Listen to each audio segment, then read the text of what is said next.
সুপ্রিয় দর্শক, রসালো রসনার পক্ষ থেকে আপনাদের সবাইকে আজকের রেসিপি দেখার আমন্ত্রণ জানাচ্ছি। আজ আপনাদের জন্য খুবই পরিচিত একটা রেসিপি নিয়ে হাজির হয়েছে। আপনারা নিশ্চয় দেখেই বুঝতে পারছেন, আজ আপনাদের সাথে শেয়ার করব মুড়িঘণ্ট, যেটা কিনা সবাই কম বেশি সবাই রান্না করতে জানে বা সবাই চেনে। তবে এক একজন এক এক ধরনের ভাবে রান্না করে। আজ আমি যেভাবে রান্না করি সেই রেসিপিটাই শেয়ার করব। দেখতে পাচ্ছেন মাথাটা যেহেতু অনেক বড়, তাই আমি ছোট ছোট পিস করে কেটে নিয়েছি। দেখতে পাচ্ছেন আসলে আমি যতটুকু পেরেছি ছোট করেছি, এর চেয়ে বেশি করা যাচ্ছে না, কারণ এটা অনেক বড় মাথা আর খুব শক্ত। আমি এভাবে পিস করে নিয়েছি। এখন আমি রান্না করার জন্য নিয়ে নিয়েছি বুটের ডাল। এটা আমি লবণ আর হলুদ দিয়ে বয়ল করে রেখেছিলাম আগে থেকে। এরপর আমি কিছু আলু পিস পিস করে কেটে নিয়েছি আর এগুলো একটু হালকা ভেজে নিয়েছি। আলুটা এভাবে ভেজে দিলে টেস্টটা ভালো আসে। আমি যেই কড়াইতে আলু ভেজেছিলাম সেই কড়াইতে রান্নাটা করব। এখন দিয়ে দিলাম 3টে শুকনো মরিচ আর কয়েকটা তেজপাতা আর 1 চামচের মতো 5 ফোড়ন দিয়ে দিলাম। এখন এটা একটু হালকা ভেজে নেব যাতে করে একটা সুন্দর স্মেল বের হয়। যখন দেখবেন যে খুব সুন্দর একটা স্মেল বের হচ্ছে, সেই পর্যায়ে আমি দিয়ে দেবো পেঁয়াজ আর রসুনের পেস্ট। আমি এখানে 1 কাপের মতো পেঁয়াজ আর রসুনের পেস্ট দিয়ে দিলাম। আপনারা চাইলে কমিয়ে বাড়িয়ে দিতে পারেন যদি তরকারির পরিমাণ কম বেশি হয়। এখন দিয়ে দিচ্ছি 1 চামচ আদা বাটা আর 1 চামচ কাঁচামরিচ পেস্ট দিয়ে দিলাম।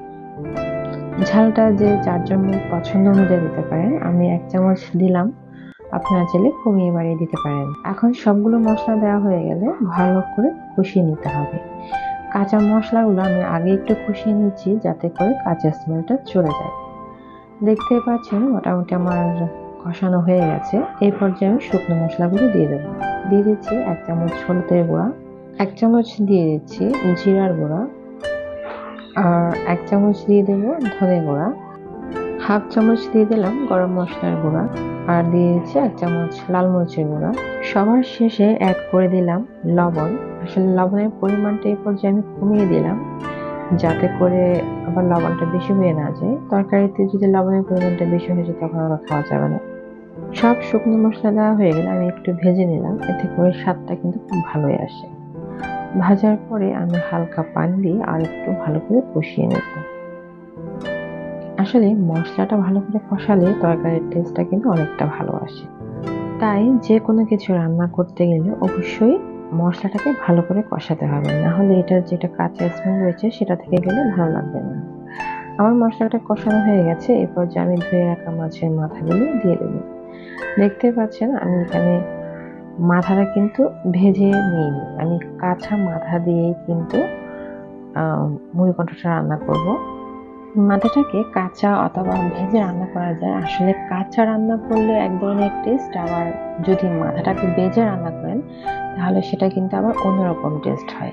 তবে এভাবে কাঁচা মাছের মাথা দিয়ে যদি আপনি এবার ডাল রান্না করেন তাহলে সেটা টেস্টটা কিন্তু আমার কাছে অনেকটা ভালো লাগে।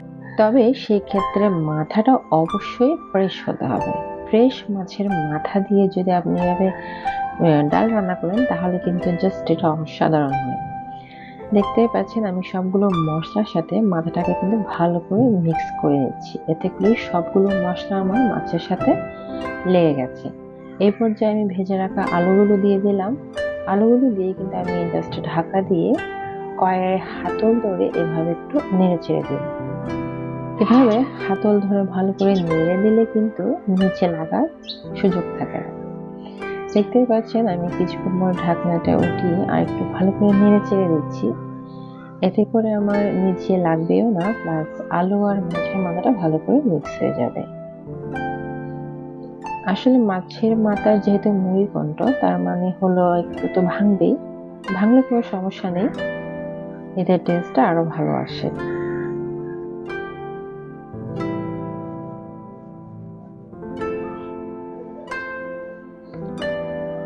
এই পর্যায়ে আমার মোটামুটি কষানো হয়ে গেছে, দেখতে পাচ্ছেন।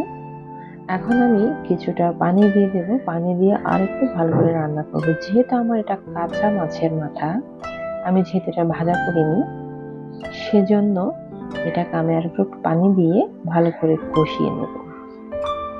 আমার যেহেতু ডালগুলো আগে থেকে আমি বয়ল করে রেখেছিলাম, আমি খুব বেশি আগে কিন্তু ডালগুলো দিব না। যখন দেখবেন যে আপনার 90% রান্না হয়ে গেছে মাছের মাথাটা, সেই পর্যায়ে কিন্তু ডালগুলো আপনারা এড করবেন। না হলে কিন্তু ডালগুলো আবার খুব বেশি যদি নরম হয়ে যায় তখন কিন্তু খেতে ভালো লাগবে না। আসলে আমি এখানে যে পানিটা দিয়েছিলাম সেটা হচ্ছে আমি যে ডালগুলো বয়ল করেছিলাম সেখান থেকে উপরে যে পানিগুলো ছিল সেই পানিগুলোই আমি কিন্তু এখানে দিলাম। আমি কিন্তু এক্সট্রা কোনো পানি দিইনি। এখন ভালো করে নেড়ে জাস্ট আমি ঢাকা দিয়ে আরো মিনিট 2 মতো রান্না করে নেব। অবশ্যই কিন্তু কড়াইয়ের হাতল ধরে মাঝামাঝি ভাবে নেড়ে দিতে হবে, নয়তো নিচে লেগে যাবে। এই পর্যায়ে আমার রান্নাটা কিন্তু অলমোস্ট হয়ে এসছে। এখন আমি যে ডালগুলোকে বয়ল করে রেখেছিলাম সে ডালগুলো আমি অ্যাড করে দেব।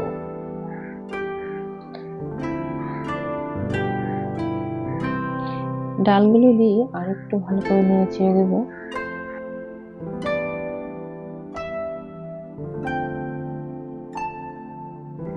ডালগুলোকে ভালো করে মিক্স করে নিচ্ছি, এতে করে মাছের মাথা আর ডালের মিশ্রণটা মিলে একসাথে কিন্তু এটার একটা অন্যরকম একটা টেস্ট হবে। ঢাকা দিয়ে আরো মিনিট 5 মতো রান্না করে নেব। ফিরে আসলাম 5 মিনিট পরে। এই পর্যায়ে হাফ চামচের মতো দিয়ে দিলাম গরম মশলা। রান্নার শেষে যদি এভাবে আপনারা গরম মশলার গুঁড়াটা ইউজ করেন তাহলে এটার টেস্টটা কিন্তু অনেকটা ভালো আসে। দিয়ে দিলাম কয়েকটা কাঁচামরিচ, আমি মাঝখান থেকে ভেঙে দিয়েছি, এতে করে সুন্দর একটা স্মেল বের হবে। আর দিয়ে দিলাম ধনেপাতা কুচি, আর দিয়ে দিলাম কিছু পেঁয়াজের বেরেস্তা। আসলে এই পেঁয়াজের বেরেস্তাটা দেওয়ার কারণে এটার টেস্ট কিন্তু আরো অনেকটা ভালো আসে। আপনারা চেষ্টা করবেন পেঁয়াজের বেরেস্তাটা শেষের দিকে দেওয়ার জন্য। এভাবে যদি আপনারা মাছের মাথা দিয়ে মুড়িঘন্ট রান্না করেন তাহলে এটা খেতে কিন্তু খুব অসাধারণ। এটা সাদা ভাতের সাথে বা রুটির সাথে কিন্তু খেতে খুবই ভালো লাগে। আমি এভাবে আরো মিনিট 5 মতো দমে রেখে দিলাম। মাছের মাথাটা এভাবে রান্না করলে কিন্তু খুবই ভালো হয়। এখন যেহেতু রান্না হয়ে গেছে, এখন গরম গরম পরিবেশনের পালা। এভাবে কিন্তু মাছের মাথা রান্না করলে এটা কিন্তু জাস্ট অসাধারণ হয়। আশা করছি আপনাদের আজকের রেসিপিটি ভালো লেগেছে আর সহজ লেগেছে। আর এভাবে অবশ্যই আপনারা বাসায় একবার হলে মাছের মাথা দিয়ে মুড়িঘন্ট রান্না করার চেষ্টা করবেন। আর আপনাদের কেমন লাগে সেটা অবশ্যই কমেন্ট বক্সে কমেন্ট করে জানাবেন। এতে করে আমি নতুন নতুন আরো ভিডিও বানাতে উপকৃত হব। আর যারা যারা এখন আমার চ্যানেলটিকে সাবস্ক্রাইব করেননি, আশা করছি আপনারা সবাই সাবস্ক্রাইব করে নেবেন। আর লাইক দিতে একদমই ভুলবেন না। আর পারলে রেসিপিটি বেশি বেশি করে শেয়ার করুন, এতে করে সবাই দেখার সুযোগ হয়ে যাবে। আজ এই পর্যন্তই। যে যেখানে আছেন সবাই ভালো থাকবেন, সুস্থ থাকবেন। দেখা হবে নতুন কোনো রেসিপি নিয়ে আগামী পর্বে। ভিডিওটি শুরু থেকে শেষ পর্যন্ত দেখার জন্য আপনাদের সবাইকে আবারও অনেক অনেক ধন্যবাদ জানিয়ে বিদায় নিচ্ছি। ভালো থাকবেন, সুস্থ থাকবেন।